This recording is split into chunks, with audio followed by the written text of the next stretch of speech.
Imagine this. You're a young peasant girl in a medieval village. You see him, the blacksmith's apprentice, covered in soot but with the kindest eyes. Your heart flutters. You blush. But this isn't a rom-com. It's the Middle Ages. No phones. No flirting in the town square. No love songs sent through headphones. Love was a dangerous game, especially when it was unspoken. Tonight, we're going to explore what it really felt like to have a crush in the 1300s. A time when emotions were whispered in embroidery, hidden in glances, and carved secretly into wooden beams. It's a story of longing, laughter, awkward meetings at the market, and secret heartbreak. So get comfortable, light a candle, pour some tea, because for the next 2 hours we're traveling to a time when love was slower, but somehow stronger. The Middle Ages lasted roughly from the 5th century to the 15th. During this time, society was deeply divided. There were nobles and castles, clergy and monasteries, peasants and fields, and laws that controlled nearly every part of life, including love. In those days, you did not fall in love freely. Marriage was often arranged. Crushing on someone could be sinful, dangerous, even punishable. And yet, people still felt desire, still longed for connection, still dreamed about someone. But instead of sending a message, you might wait weeks just to catch a glimpse of someone at the market. Imagine a 14-year-old boy, a peasant's son, strong from daily labor, quiet, observant. He sees her, a girl from the next village, carrying a basket of herbs. Her eyes meet his for just a second. She looks away.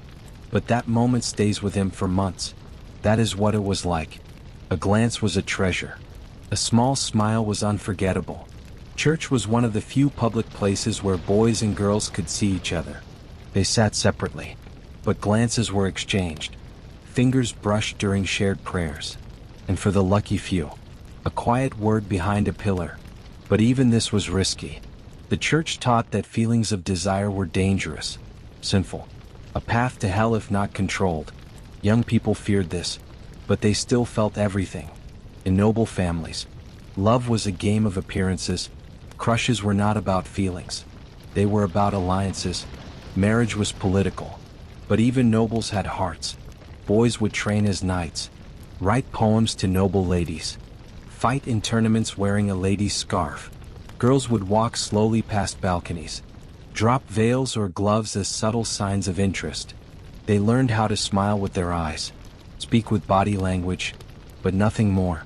For peasants, festivals were rare chances to feel something real. During spring festivals, boys and girls danced, sang together, stole a moment behind the hay barn. But everyone watched. Gossip spread fast, and parents were strict. One mistake could mean shame. Or worse, a forced marriage or punishment. He never spoke to her. But every day, he imagined what it would feel like to hold her hand. He thought about the way her braids swayed when she walked. He practiced what he would say, but never said it. That was the reality. Crushing in silence, loving from afar, feeling deeply, while showing nothing. And so the Middle Ages were not heartless.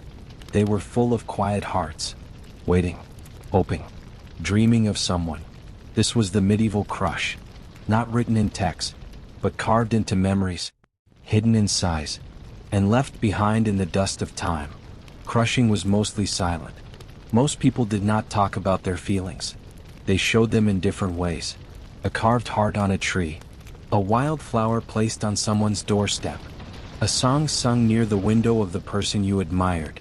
These were the messages of the Middle Ages, unspoken, simple, yet full of emotion. In the world of castles and courts, crushes were far more complicated. Love was not just a feeling. It was a dangerous game of appearances, status, and control. For noble boys, growing up meant training as a page, then a squire, and finally a knight. Honor and discipline were everything. But even they were not immune to admiration. Many young squires found themselves infatuated with noble ladies, often older, usually married. These women represented grace, elegance, and everything they were taught to revere. Of course, they could not act on these feelings, so instead, they channeled them into poetry, songs, and grand gestures. This is where courtly love was born.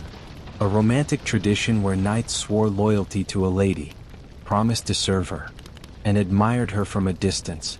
They would dedicate victories in tournaments to her name, wear her ribbon tied around their arm, or compose verses in her honor, all without expecting anything in return. The lady, in turn, might give him a token, a glove, a scarf, a small embroidered cloth, but rarely more than that. The love remained symbolic. It was never meant to be fulfilled. In many cases, the woman was already married, and this arrangement was more about ritual than real connection. But for a teenage boy, that crush felt real. He might stay up at night, rewriting the same poem over and over, dreaming of one day earning her smile. For noble girls, life was even more restricted. From a very young age, they were trained to be proper, graceful, obedient. Their future was usually already arranged. They knew they would marry a man chosen by their family, for power, land, or money. But still, they sometimes found themselves drawn to someone unexpected. A stable boy, a young knight, a tutor. They could not act on these feelings, but they remembered them. Some girls wrote in hidden diaries. Others quietly held on to a flower someone handed them at a feast. Years might pass, but that moment stayed close to their heart. In noble courts, love was spoken in codes. Every glance had a meaning. Every word was carefully chosen. During dances, a slight touch could carry emotion. A shared laugh could mean everything. But they had to hide it all behind duty. The risks were high. A noble girl caught in secret affection could be sent to a convent. A young man who overstepped could be banished or executed. Because in the world of nobles, a crush was not a private matter. It could lead to disgrace, political scandal, even war. And yet, despite all of this, young nobles still fell in love, still admired each other, still dreamed of things they could never say aloud. This was the noble crush, structured, suppressed, wrapped in beauty and danger. It was quiet, but it burned with longing. And for many, that single summer crush, that one unspoken love, stayed with them for a lifetime. Peasant love, fairs, fields, and flirting. For peasants, love was both simpler and harder. Unlike nobles, they had no courtyards or ballrooms, no tutors in poetry or secret gardens. Their world was one of hard work, mud, weather, and watchful neighbors. But feelings did not care about class. Even in the poorest villages, crushes bloomed like wildflowers in spring. Boys and girls often met while working, in fields, washing clothes at the river, or fetching water from the well. Sometimes, all it took was a shared laugh, a kind word, or help lifting a heavy basket. These were the real beginnings of affection. Silent, small, but unforgettable. Festivals were one of the only times young people could express themselves more freely. There were harvest festivals, May Day celebrations, and market days when people from nearby villages would gather. At these events, peasants sang songs, danced in circles, played games, and drank homemade ale. It was during these moments that boys would try to impress girls with strength or humor. Girls would wear their nicest wool dresses and braid their hair with flowers. Young couples might slip away for a few minutes, hidden behind carts or trees, to speak privately, to share a look, or maybe even hold hands. But there were always risks. Parents and elders watched closely. A girl's reputation could be ruined by a single rumor. A boy caught being too bold could be whipped, or forced to marry the girl out of shame. In smaller villages, everyone knew everything. A crush was rarely private. It could become the subject of gossip in hours. This made flirting cautious. Young people learned to use looks and gestures more than words. A boy might give a girl a carved wooden spoon. A girl might leave a flower tied to his door. Each act carried meaning. Each moment could be remembered forever. But not all crushes were innocent. Sometimes, a boy's attention became unwanted, or a girl's family arranged a marriage she did not want. Love had little power compared to duty. So, even in that strict world, some couples found a way to be together. They met in secret, wrote little notes, or communicated through friends. They held their feelings close, knowing that one wrong move could mean punishment, or being forced apart forever. There were also village songs, passed down for generations, that told stories of forbidden love and tragic endings. These songs reminded young people that love was beautiful, but dangerous. A crush in a medieval village was a mixture of hope and fear, excitement and caution, longing and silence. And for many, that one spring festival, that one girl who smiled at the well, that one boy who fixed their wagon wheel, would remain in their heart, even after years of marriage to someone else. In a world where survival was the priority, and love was controlled by others, a crush was a tiny rebellion, a secret spark of freedom, that lived on, quietly, but powerfully.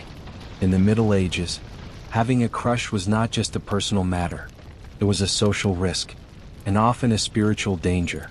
The church ruled daily life. Its teachings shaped how people thought, how they behaved, and how they loved. Love outside marriage was considered sinful. Even thinking about someone too much was labeled as lust, and lust was one of the deadly sins. Priests preached that desire led to destruction, that feelings must be tamed, controlled, silenced. Confession booths became the only safe place to admit a crush, and even then, it was followed by guilt, and the warning to resist temptation. For girls, the risks were even greater. A young woman seen alone with a boy could be labeled impure. She might lose her chances of a respectable marriage. Her family's name could be damaged, and her future destroyed. For boys, showing interest in the wrong girl could lead to public punishment, being chased out of the village, or forced into unwanted commitment. A crush could turn into scandal quickly. All it took was one whisper, one set of eyes watching from a window, one jealous friend, and the damage was done. Sometimes, crushes turned into secret meetings, and secret meetings led to consequences. If a girl became pregnant, she carried the full weight of shame. She could be abandoned, beaten, or even sent to live in isolation. The boy, if he was poor, might be forced to marry her, or run away. If he was noble, he might be protected by his family, while the girl suffered alone. Even innocent feelings were dangerous. A noble woman caught exchanging letters with a lower-class man could be locked away in a tower, or married off to a distant land. A peasant girl caught kissing a stranger during a festival could be dragged before the village elders and punished publicly. That fear shaped every interaction. Crushes remained hidden. Expressions of affection were coded, and rejection was painful, but it was common. Many young people never saw their feelings returned. The girl never looked back. The boy never noticed. Or worse, their love was returned. But impossible. Crushing on someone from a different class, a different village, or a different religion meant heartbreak from the beginning. Some dealt with rejection quietly. Others carried it for years, turning it into poetry, into sadness, or into bitterness. There were those who tried to defy the rules. A peasant boy and a merchant's daughter, a nun and a soldier, a noble's son and a servant girl. Most of these stories ended in tragedy. Some lovers ran away, but found no shelter. Others were caught and separated forever. A few were lucky, and their families gave in. But these were rare moments of mercy. In a world that did not believe in love without control, in medieval life, a crush was not just an emotion, it was a risk, a possible shame, a test of how much you were willing to sacrifice for a feeling you could not fully explain. Secret love letters, symbols, and gifts. In a time when feelings were hidden, and open affection could lead to punishment, people found quiet ways to express what they could not say out loud. They used symbols, objects, and small actions to show love, without speaking a single word. A handkerchief carefully dropped at someone's feet, a flower tucked into the edge of a window, a small piece of embroidery left on a bench. Each of these could be a message, a confession, a secret that only two hearts understood. In noble courts, love letters were both art and strategy. A young knight might spend days composing a message to a lady, using poetry, references to saints and stars, describing her eyes like the moon, or her smile as a light in his dark world. These letters were delivered through servants or musicians, often folded with care, sometimes sealed with wax and a personal mark. If the lady replied, it might be in the form of a single line, or a poem tucked into a book he would borrow later. Noble women could not be seen writing openly, so they often stitched messages into handkerchiefs, or passed on songs sung by a maid in the garden. The meaning was hidden, but it was clear to those who knew where to look. In villages, the expressions were simpler, but just as powerful. A boy might carve a girl's initials into a tree, or shape a wooden comb and leave it on her doorstep. A girl might give the boy a ribbon from her dress, or offer him a woven belt during a holiday. Each gift had meaning. Each one said, I'm thinking of you. I see you. Even if I can never say it aloud. Color played a role too. Red thread meant passion. Blue symbolized loyalty. Green meant new beginnings. Even flowers carried secret codes. A violet meant modesty. A daisy meant hope. A wild rose meant silent love. These messages were not spoken, but they were deeply understood, because when you could not risk being caught, you learned to see the details. A glance at a certain time of day. A song played near someone's home. A scarf tied in a certain knot. These became the language of love. Even married people, trapped in cold or political unions, sometimes used these methods to connect with the ones they truly cared about. But they did it quietly, carefully, always afraid of being discovered. Many crushes lived entirely in these symbols. They never became anything more. Just a few letters, a few shared objects, and a memory that lasted a lifetime. In a world where feelings were dangerous, every gesture became sacred. Every message was a risk, but also a lifeline. Because even if you could not hold someone's hand, you could hold the gift they gave you. Even if you could not speak their name, you could read their words in secret and feel known, even if only for a moment. Real stories in reflection, a love remembered. Now that we have walked through the castles, the cottages, the markets, and the shadows, let us bring it all together. Imagine a boy named Elias, a peasant boy, 16 years old, living in a small village surrounded by fields and forest. He was quiet, helpful, known for being kind to animals, but he kept to himself. Then one spring, he saw her, a girl named Lena, the daughter of a traveling cloth seller. She had only been in the village for a week, but her laugh stayed with him. Long after she was gone, he saw her again at the village well. She smiled when he helped her lift a heavy bucket. That one moment lit something inside him. Over the weeks that followed, he tried to find ways to be near her. He offered to carry supplies. He shared a fresh apple from the orchard. He carved a small wooden brooch in the shape of a flower and left it near her door. She knew it was from him, but she said nothing. She only smiled a little longer the next time they met. He never told her how he felt. Not directly. He could not.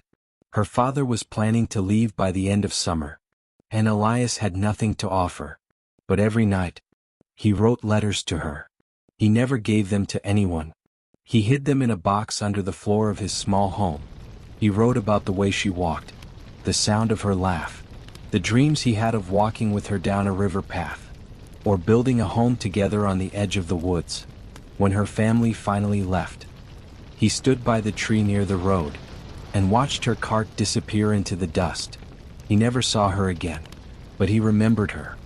He kept the brooch she once wore in her hair, a piece of red ribbon she dropped during a village dance, and his stack of letters, 57 in total, tied together with string. He married later, worked hard, had children, lived a decent life, but in his final days, he gave the ribbon and the letters to his granddaughter, and told her that was the first time he ever truly loved someone. It had lasted just a season, but it had lived inside him for 60 years. That was what it was like to have a crush in the Middle Ages. It was longing without promise, love without future, feeling without freedom. But it was powerful, real, and unforgettable. In every village, in every castle, in every century, there were young hearts who loved in silence, who gave without expecting, who remembered without regret. Even when they could not be together, they had loved, and that love lived on. In letters, in carvings, in songs, in memory, and now, it lives in you, because you have just heard their stories. The Middle Ages were not cold and distant. They were full of warmth, hope, pain, and hearts that beat just like ours. So the next time you feel something for someone, think of Elias, think of Lena, and remember that even in the darkest times, crushes have always found a way to bloom. Medieval songs, art, and love stories. Crushes in the Middle Ages were not just hidden in hearts. They were sung on roads, painted on walls, etched into the pages of old books. Even in a world of strict rules, people still found ways to tell love stories, to honor longing, to preserve emotion through art. Traveling minstrels were some of the most powerful messengers of love. They wandered from village to village, from castle to castle, carrying news, jokes, and most of all, songs. Many of their songs were about unspoken feelings. A young knight longing for a lady far above his station. A girl missing the boy who went off to war.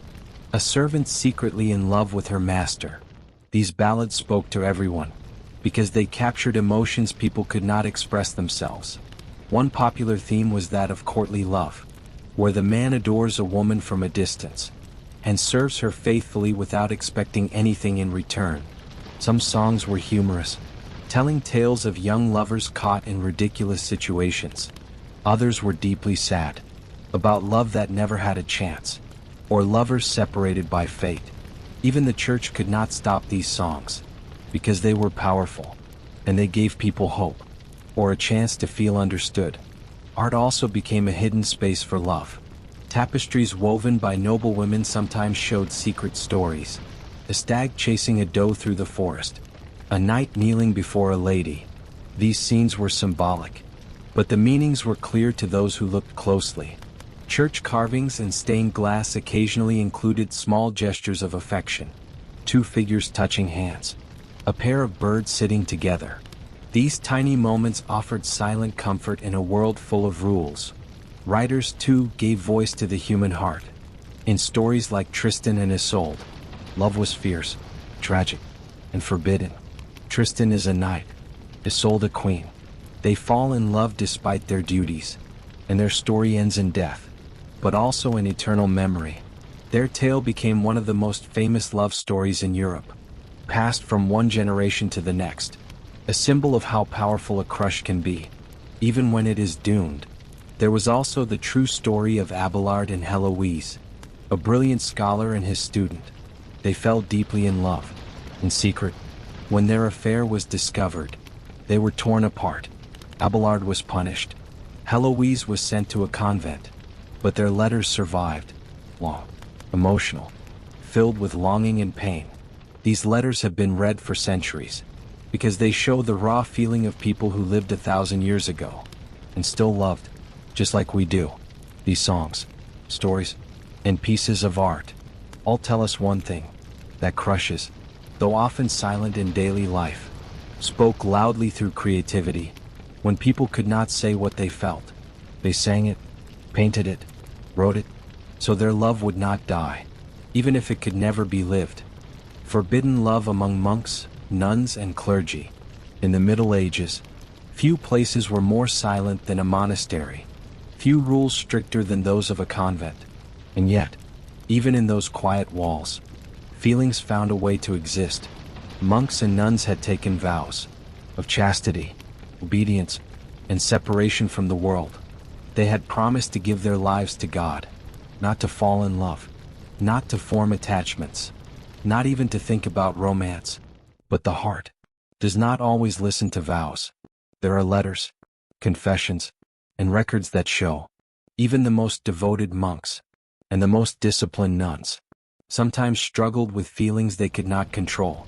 Some monks fell for visiting women, or for young novices under their care.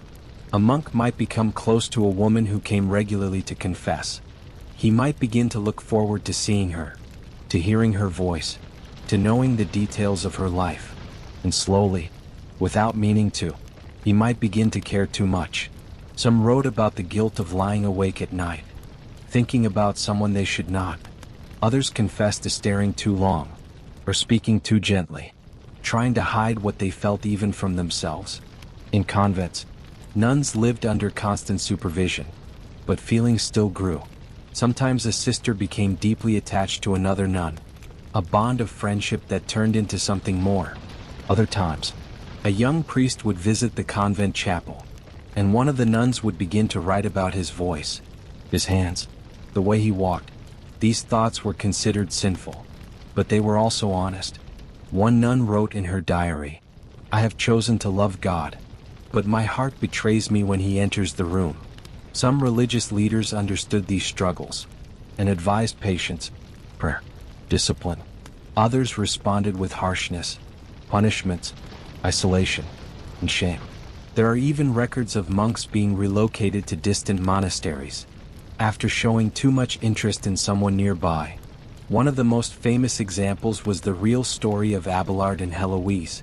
As mentioned before, Abelard was a respected teacher, Heloise his brilliant student. They fell in love in secret, exchanged passionate letters, and had a child together. When their affair was discovered, Abelard was attacked and silenced. Heloise was forced to become a nun, but they never stopped writing. Their letters remain one of the most powerful records of love within the church, a reminder that no walls, no rules, no titles can fully erase what the heart feels. These stories do not weaken the devotion of those who chose the religious life. They show something deeper. That love is part of the human experience, even when forbidden.